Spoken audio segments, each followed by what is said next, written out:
నమస్తే వనకం అందరికి first day మహారాష్ట్రలో ఏ టెంపుల్స్ కవర్ చేశానో వీడియోలో ఉంటుంది ఎండ్ వరకు చూడండి ఎక్కడ మిస్ కాకుండా. అండ్ మేము వచ్చేసి ఫ్రెష్ అప్ అయ్యి మొత్తం రెడీ అయ్యి వెళ్ళేసరికి 11:30 అయింది ఫ్రెండ్స్. అండ్ ఫస్ట్ గా వచ్చేసి మేము పంచముఖ వినాయకుడి దగ్గరికి అయితే వెళ్ళాము. వినాయకుడు అయితే సూపర్ అంటే సూపర్ గా అనిపించింది, దర్శనం అయితే చాలా బాగుంది.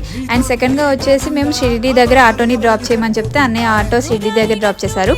షిరిడి దర్శనం అయిపోయేసరికి మాకు 2.5 hours టైం పట్టింది. దర్శనం అయిపోయి బయటకు వచ్చేసరికి 3 to 3:30 అయింది ఫ్రెండ్స్. ఫుల్ గా ఆకలేసింది. ఇంకా అక్కడ అన్నదానం పెడుతున్నారంటే శ్రీ సాయి ప్రసాదం దగ్గరికి వెళ్ళి టోకెన్ తీసుకొని ఇంకా కడుపు నిండా ఫుల్ గా తినేసాం, చాలా బాగుంది. ఇంకో టెంపుల్ చూడడానికి అయితే మినీ బస్ లో ట్రావెల్ చేసి వెళ్ళాము. పర్ పర్సన్ కి వచ్చేసి 250 అలా చార్జ్ చేశారు. అండ్ టెంపుల్ నేమ్ వచ్చేసి శని సింగనాపూర్ టెంపుల్ ఫ్రెండ్స్. అది శనేశ్వర స్వామి టెంపుల్ అనమాట. ఈ బుట్ట చూసారా ఫ్రెండ్స్, దీని వల్ల ఒక తిరకాసే జరిగింది ఆ ప్లేస్ లో. అదేంటో నా అప్కమింగ్ వీడియోస్ లో తప్పకుండా పోస్ట్ చేస్తాను. శనేశ్వర స్వామి టెంపుల్ లో స్పెషాలిటీస్ ఏంటో అవి కూడా ఆ వీడియోలో పోస్ట్ చేస్తాను, తప్పకుండా చూడండి. వీడియో నచ్చితే లైక్ చేయండి. ఇలాంటి ఇంట్రెస్టింగ్ వీడియోస్ ఇంకెన్నో చూడాలనుకుంటే ఛానల్ ని సబ్స్క్రైబ్ చేసుకోండి. By by.